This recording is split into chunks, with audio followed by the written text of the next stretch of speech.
gars, mais qu'est-ce qui se passe depuis un moment là?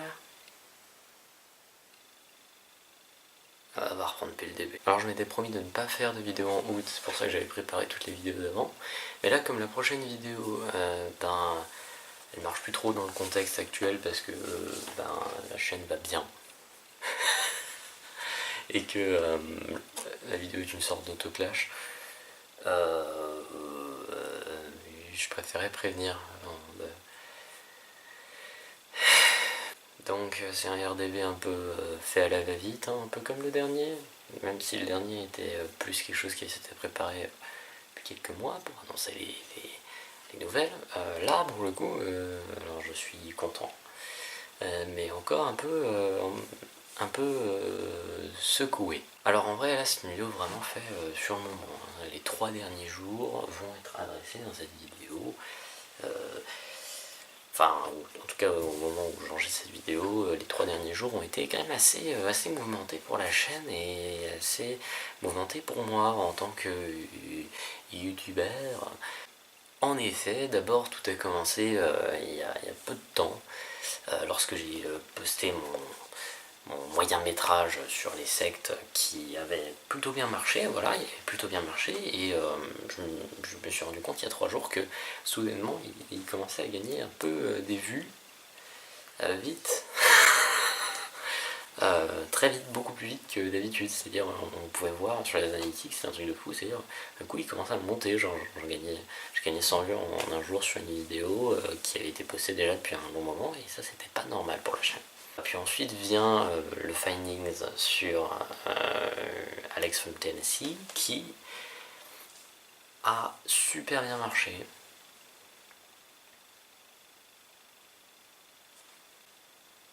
Alors c'est un record pour la chaîne, mais 1000 vues en 2 jours, 3 jours, c'est petit hein, pour comparer à certaines personnes qui font ça en 10 minutes, 1 minute même parfois, quelques secondes.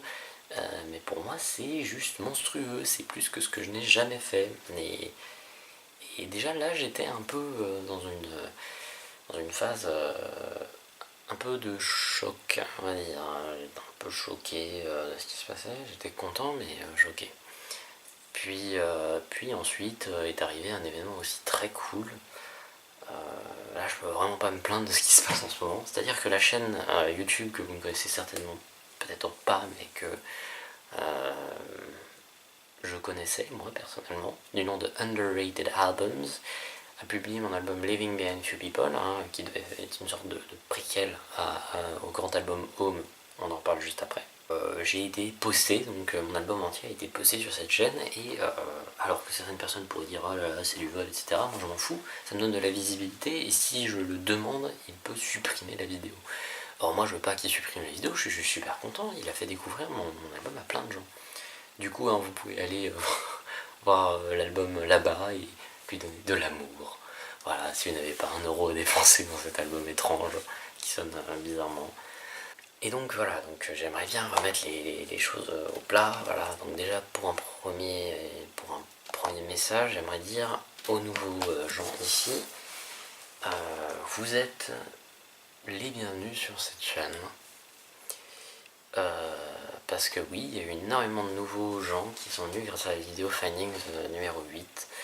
Déjà parce qu'il y avait Fortune dans le titre et que je me doutais que ça allait un peu attirer l'œil, mais surtout parce que c'était une lecture de thread et qu'au moment où j'ai enregistré la vidéo, je ne me rendais pas compte que les lectures de thread c'était une sorte de nouvelle mode qui avait été initiée par Squeezie qui s'était un peu inspiré de Shane Dawson. Et en général, il y a eu un boost de confiance intérieure, il y a eu un boost, tout simplement. Je me suis senti un peu mieux ces derniers temps. Même si je vais pas vous cacher, hein, je suis pas dans une période facile non plus.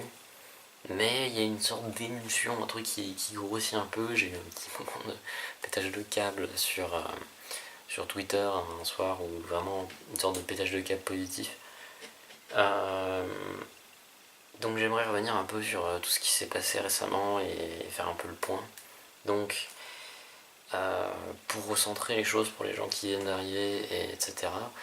La chaîne est une chaîne d'expérimentation, c'est ça son thème. En soi, je parle d'expérimentation dans l'horreur, et je parle d'expérimentation dans la musique, dans des vidéos d'essais qui sont un peu rares. Mais également, je fais de l'expérimentation musicale avec mes fêtes du thème, que je vous invite à suivre et je vous invite à interagir un peu avec le concept, parce que c'est toujours un plaisir de lire vos thèmes musicaux un peu bizarres.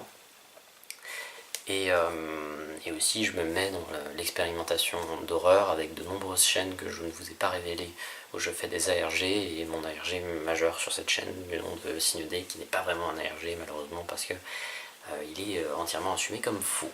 Donc voilà, ça c'était pour recentrer un peu les choses. Ouais. Ah, je fais aussi de la musique. Et le dernier album Home, j'ai pas eu le temps de vraiment me poser un peu pour parler un peu de cette chose qui est arrivée. Home a cartonné. J'en avais brièvement parlé dans le dernier RDV, et malheureusement trop brièvement. Home, c'est un album que je travaillais depuis 1 an et demi, et j'avais peur qu'il tombe dans l'oubli. On va pas dire que c'est forcément un truc qui va arriver, mais en tout cas un truc est sûr, c'est qu'il y a eu une réaction sur le moment qui a été très positive. D'abord, l'album qui a été le plus téléchargé, c'est appelé gratuitement, mais téléchargé sur ma page Bandcamp, donc ça c'est super. Aussi, il a eu des bons scores sur Spotify, Deezer et iTunes, même si j'aurais vraiment des vrais feedbacks à partir du 15 août, parce que c'est comme ça que marche la plateforme sur laquelle j'ai mis tous ces trucs. Si vous voulez me supporter directement d'ailleurs, évitez d'écouter la musique sur Spotify, Deezer et iTunes, même si ça aide moins que tout simplement juste acheter l'album. C'est ce qui donne le plus de visibilité auprès des producteurs, et c'est ce qui me vaut le plus, parce que Spotify, Deezer et iTunes ne payent pas beaucoup, surtout Spotify. Beaucoup de gens ont été touchés par Home, beaucoup de gens ont apprécié les morceaux pour lesquels j'avais le plus de doutes, notamment le morceau Empty Pocket, un morceau que je considérais comme impossible pour d'autres personnes que moi d'aimer, mais finalement, au final, il a cartonné. Alors le morceau Fluoxetine, que moi je comprends pas comment vous faites pour l'apprécier. Moi je trouve ce morceau anxiogène, il est horrible. Il est nécessaire, mais il est horrible. Et j'ai eu aussi des critiques très sympathiques, notamment sur la page Bandcamp, parce que quand les gens achètent un album sur Bandcamp, qu'ils ont un compte et qu'ils ont une icône, ils peuvent mettre une critique de l'album qui est visible par tout le monde. Et tout le monde a été dithyrambique, que c'était un truc de fou. D'ailleurs, il y a un abonné, Babacham, que je connais depuis un long moment parce qu'il est présent sur le serveur Discord. Ce Babacham nous a fait une critique de l'album un peu à chaud, et il va créer une analyse plus en profondeur pour plus tard. La critique à chaud m'avait vraiment ému. Vraiment, c'était incroyable.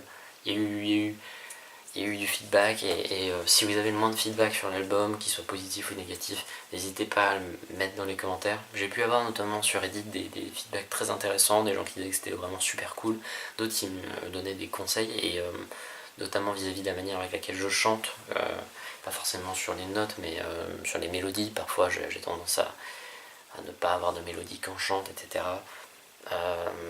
C'était un peu voulu, mais j'avoue que ça peut faire redondant. Le prochain album est déjà en travail, il s'appellera Echoes in a White Room, et il sera un peu dans la continuité de Home, mais beaucoup plus accessible, je pense, et aussi avec des ambiances beaucoup plus éthérées et minimalistes.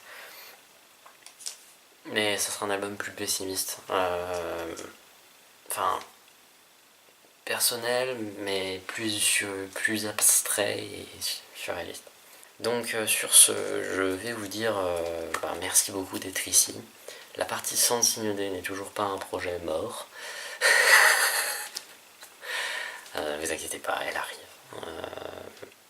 Elle arrivera probablement dans quelques mois, et je sais, pour ceux qui suivent la série depuis longtemps, ça fait chier, et pour ceux qui ne la suivent pas, on s'en fout, mais c'est dur de faire signe D, donc ça va être une vidéo qui va surprendre. Actuellement je suis en vacances, alors je vais pas vous mentir, je ne me repose pas en fait, je me repose clairement pas, je joue beaucoup de la musique dans la rue, je suis dans les alentours de Saint-Tropez, et je joue de la musique dans la rue, j'ai fait un concert, je joue dans des restaurants, etc. j'essaie de me familiariser un peu avec le live, avec certains morceaux, notamment les morceaux de Living Behind Few People passent super bien. Home, Elevator à la guitare, c'est apparemment... j'ai eu de super retours vis-à-vis de comment je faisais mes lives, et vous inquiétez pas, il y a quelques rushs. Mais je les garde pour moi. Notamment des rushs de nouveaux morceaux. Voilà, je suis content. Ben... Voilà.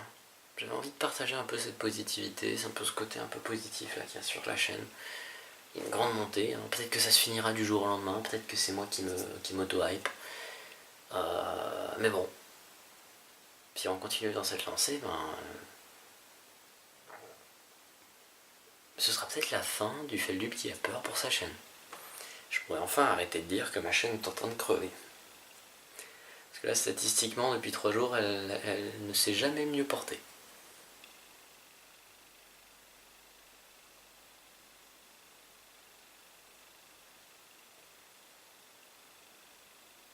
Merci les gars.